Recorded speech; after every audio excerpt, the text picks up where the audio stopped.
Kawadhi nyime ni jong'ad bura opong' kod ilo tok doho mamalo duoko negi omenda mar nyiewo nyamburko mabende ing'ado osuru mano sewito oko kod duol mar Salaries and Remuneration Commission.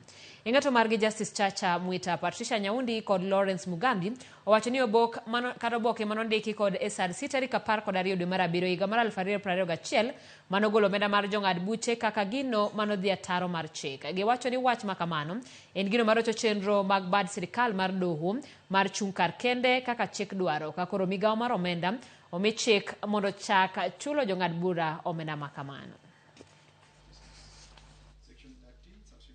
The salaries and benefits of the constitutional office holders were to be charged. Section 32 of the 6th schedule to the Constitution. Constitution retained all rights, duties, and obligations. It could be paid only to judges appointed before the effective. The JSC states. The petition, in the main, challenges the constitutionality of SRC's action to terminate the benefit.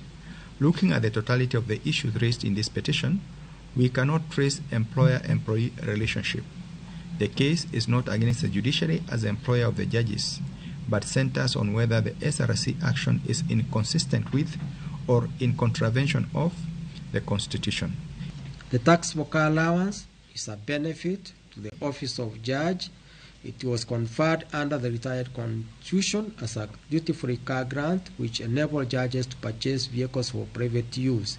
The benefit transitioned to the 2010 Constitution by virtue of Section 6 and Section 6 and 7 of the 6th schedule to the Constitution, as read with Article 210, Sub-Article 3 of the Constitution, as a benefit, and Article 160, Sub-Article 4.